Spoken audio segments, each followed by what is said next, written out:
and welcome to our NewsX podcast show, which is Get Candid with Chitvan. Welcome to another episode of Get Candid with Chitvan. Today we have inspiring guest who is transforming the way athletes and business leaders unlock their true potentials. With over 20 years of experience, she has empowered thousands across the globe, helping them develop a winning mindset through intuitions, visualization, and mindfulness. So let's get candid with Chitvan, Shraddha Subramaniam with us. Hi Shraddha, how are you? Hi, Chitvan. Very happy to be here. Thank you for inviting me. Look forward for our conversation and setting an intention right here that whatever is meant to be here as a guidance or as whatever people find light from our conversation here. For sure. So, my very first question to you, Shraddha. You had an incredible journey from being a national level hurdler to becoming a renowned institution expert and coach. What inspired you to transformation from sport to coaching? Uh, it's a long journey, but I will try to put it in small words. Um, I was into professional sports for more than 7 years, and post that, so it was from almost fifth standard, fifth grade to 12th grade, and I have played nationals multiple times. Being a hurdle racer, I wanted to represent my country, but when I was in 10th standard, I made false start twice. Uh, and because of which I was asked to leave the race. The gold medal was mine, and the dream of representing the country for after 5 years of hard work almost went into vain. Oh, So little disheartened, but I think life moved on, and then I chose engineering from a studies perspective. So obviously, I had to let go of sports because the competitions used to happen uh, during the exams, engineering exam durations. So life started to move on, and then I became a computer science engineer, started to work in the IT industry. And I think an interesting thing I want to share here is if I get to write my own autobiography, I will name it as Why Coaching Excites Me. Because from nice. the age of 10, today I'm 43, 33 years, I think coaching has played a role in my life in very many facets. It was not like only sports coaching, but the people I met and the transformations I kept on feeling, it all has contributed to the side of me today, what we are talking about. So I started in the IT industry, 15 long years into the IT industry before I chose to be a coach. Mhm. And 2012 was the period where I was diagnosed with cancer. Oh, And it was a very rare kind of cancer. Being a happy-go-lucky person and mhm. someone from the sports background, being physically and mentally fit, Mhm. allowing something of this sort in the system really shook me. And then there were conversations, and I have always been into self-help, developing myself. And from the time I remember myself, I've been very intuitive. So I took it as a challenge to figure out like why it is there and why I allowed it to enter. Mhm. And today I know why it happened. But then the cancer came as a blessing.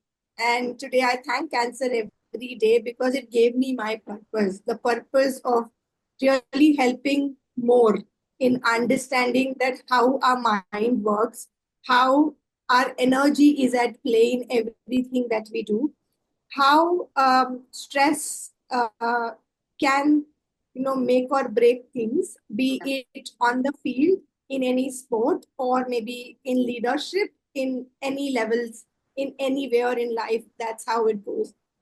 So I realized that if I, being a happy-go-lucky person, can face this thing and then also feel that low, there are people, and I'm not judge of any high low of stress that they carry, but I must do something about it. Yeah. So my journey towards professional coaching as a coach started actually in 2012. And then I started to coach leaders at work. And it's also another story, but that's where the whole life comes out, and I feel it's full circle. I was nominated for a workshop at work. It was about self introspection, branding, and networking. And then I came back and I did it for my team, my boss's team, and then, the department and all of that.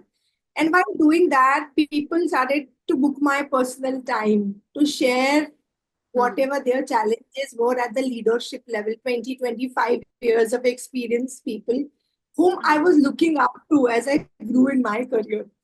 So that really created some space and understanding that yes, there is something to give back. And I think this is shaping up in a very different manner.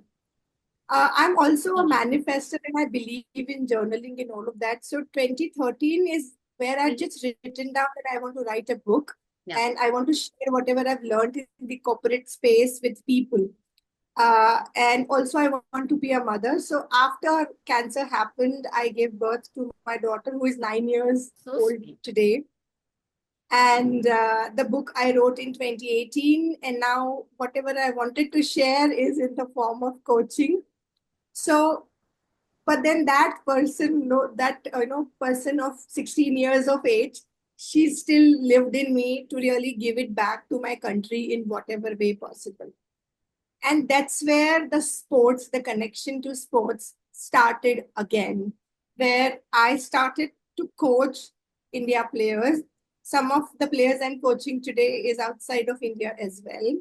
And there are a lot of people, whom I'm looking forward to coach, because I feel that there is a lot of talent that we have in the country. It's only that last mile. If you look at last Olympics at Paris, we had a lot of fourth positions, right? And I don't think that there was a skill gap anywhere. It was more from a perspective of pattern of handling that pressure in that moment. And that's what today I help sports people with. So that's pretty much the journey, I would say. I mean, there were a lot of between challenges, but I feel that, it is like life is becoming full circle now, and wanting to contribute to the country through this work that I do today. So my next question to you. You recently worked with Ira Jadhav, who made history with her triple century. Can you walk us through how you prepare her mentally for such a big challenge? So, Ira is one of the players, I would say, who has been very coachable. She has been very coachable. And by that, I mean that if you are speaking to her, she'll try to get every minute detail of the conversation. Okay. So she came to me, or rather, we connected. That's how it was meant to be, possibly. When she had a little fracture in her finger, and she was selected for the India camp, and that through that camp, the under-19 World Cup team was to be selected.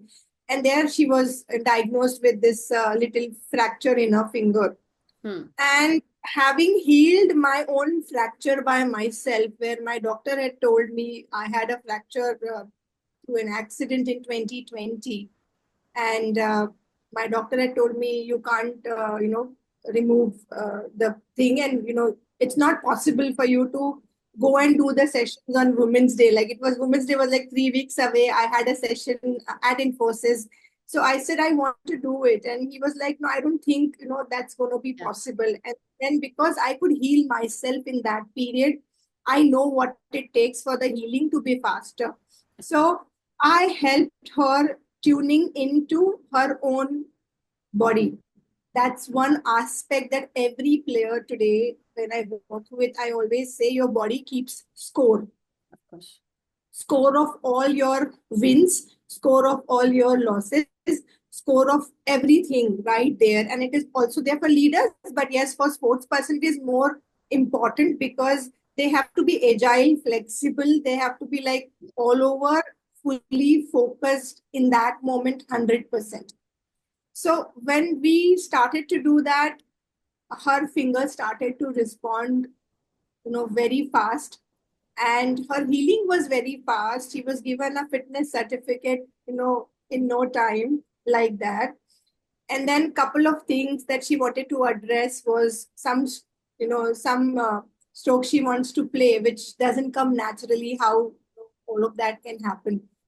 So that was a very beautiful journey, and we kept on using visualization is one of the centering methods. We also, as I said, body scan, or all of that methods we use. And she was very coachable to take it forward and really make it big like she did. I'm so proud of her. So nice. So my next question to you, what are the biggest mental blocks young athletes face and how do you help them break through? So the biggest one basically is, we know the winning and losing is always going to be there, whichever sport you play. But it has an impact. While I I am not, I'm 30 years apart from that incident at 16 happened in my life, almost Yeah. 30 years now. I still feel it sometimes in some way or the other in my personal or professional life, that something is blocking. So every loss is registered inside of you. And that's one of the important aspects that needs to go away, because every game has to be a fresh game, a new game. Yeah. Even if you have won in the past one, it shouldn't matter. Even if you have lost, shouldn't matter. So what happens is our mind understands the completion thing, but incomplete things we carry a lot. So if we have one, maybe our confidence will be high and we'll forget about it and we'll play the next one as a fresh game. But Correct. if we have lost, we are carrying that incomplete you, and that's one of the biggest blocks that is there. Apart from that, the skill is something that players focus upon a lot, but your mental fitness is very important to go that extra mile whenever it is required. And I feel that is another piece, that okay, you are training hard for 8 hours a day. Mm-hmm. Are you training your brain to support you in that final moments Mm-hmm. enough, right? That Yeah. treatment Right. or that training had to happen, along with your technical skills of game that you are playing. Mm-hmm. So that is an important aspect. And today, when I work with the sports people, Yeah. these are the elements that I focus upon. And what my method generally is very simple to understand, where there is incompletion and where there is completion. So what we do when the completion is there, like you have won, Mm-hmm. taking that person, that being out of that aspect, and then eliminating the one which is incomplete one and putting it into the future timeline of the person. So today's winning person, if we put it on the future timeline, you know that you are winning. And that's where I help them to tune into that winning being Mm-hmm. every time, in any practice match or any place that you are playing, and make it so, internalize it so much, so that when you're playing exactly on the D day, it comes very naturally to you. So that's the way I go about it. Can you share a real life example where an athlete overcome a mental barrier and achieve a breakout moment? I think Ira is the biggest example. I think we spoke about already. Like, Yeah. she was having the fracture, not able to practice and stuff. And then, when she religiously took that aspect which we discussed, and, taking it up, she created the moment for her. That's the biggest one I have. And then there are other players, really, I'm coaching someone in Australia right now, and she is also a cricketer. And Mm-hmm. then she also created that thing for her, that when we discussed couple of things and some actions, I asked her to do some activities, we decided that this is how we are going to train ourselves. Mm-hmm. The results were right there. So that those are the examples, I would say, which have been very prevalent. Nice. My next question to you: how can young athlete train their mind to stay calm under pressure?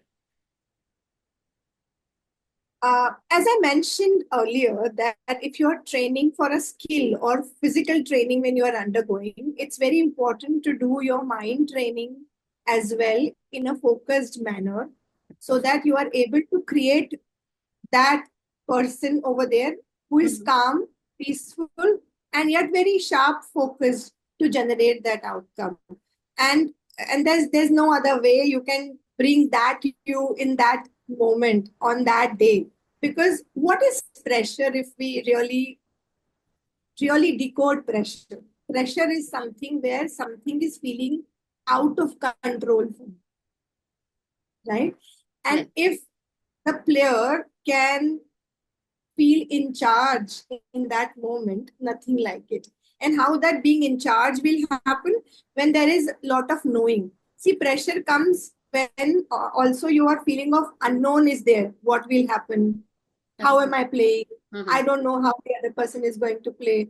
So a sense of knowing in advance, and that knowing comes from training your brain already, training into your intuitive side, because your intuitions tell you that okay, this person is now going to make this move, Exactly. and now you can really be ready to tackle this move of the other person. So to be able to channelize into that intuitive view, you have to calm, you have to be calm, you have to be peaceful, Of course. and that sense of knowing has to be so evident that you are able to get it in that space. It's not a rocket science, or it's not something that you are very fearful of. So the practice in advance of for all those things is going to create the results, So true. right there. So true. So my next question to you: what do you think needs to change in Indian sports ecosystem to give mental coaching the priority it deserves? As I said, we have a dearth of talent. I mean, every Olympic contingent that goes, or in every world championship the contingent goes, is a big contingent, right? And we as a country have a lot of people and who are passionate about sports. We are passionate people about sports. Not only cricket, but I think a lot of sport, all of us play in the country. So, what has to change, I think, as much as we have training centers where the kids from start are being trained, we Yeah, must have a mind coach for every training center, or we should have a centralized body, for example, where there are a lot of coaches available who can only work on this aspect. See, for a sports person, there is a physio, there hmm, is a coach for the skill, a coach to take care of other aspects, but a designation or a place of a mind coach is what I would say that if it is created, I think we are going to be taking leaps and bounds in our success it's in gonna the be big. a huge impact on sportsmanship, Definitely, of course. definitely, definitely. So my next question to you: if you could implement one major change in Indian sports psychology training, what would it be? From a psychological perspective, first of all, knowing. So I have a very personalized tool which I've created, which is called as energy map. And the energy map is like you identify your energy throughout the day, and then we go on decoding that what made it low, what made it high. And as I said, the high moments we replicate into the future for it to be created. Low moments, we tackle them, we deal with them. Yeah, So this one aspect of honing your energy, reclaiming your energy, because each one of us has that level of energy. I've read somewhere that every human being has so much energy that you can light the whole Mumbai city for 7 long days. of course. And if you have that much, then then what kind of a game you can bring on when you can Very true. really align that energy. Hmm. So one aspect from a psychology point of view, if I have to change, I will say we have to study every sports person's energy, help them reclaim their energy because it's already lying inside. We just have to help them reclaim it Of so course. that they show the peak performance, and we have loads of medals for the country, and the country shines in the world. And that's the aspiration that I have. Last one word you want to give to our audience or to our sports person, sports team, what would it be? I think it's important to work on your mind as much as you're working on your body. And it's important to bring that alignment between mind and body, because your mind is always going to direct you to do things on the court, on the field. And the more you are able to train this for it to really percolate down to the body as you want it, it Yeah. will behave in the same manner. So go on and do train your brain for your confidence to win and generate the peak performance. Shraddha, this has been an insightful conversation. Your work in helping athlete and leaders develop a winning mindset in truly inspiring. Thank you for sharing your expertise with us today. To everyone tuning in, remember champions are first made in the mind. Keep pushing, keep growing, and we will see you next time on Get Candid with Chitvan. Thank you, Shraddha. Thank you, Chitvan. It was really a good, candid conversation with you. You brought a lot of aspects, and as I always say, it has, just channeled. So Yeah. thank you for that. You're most welcome. Thank you.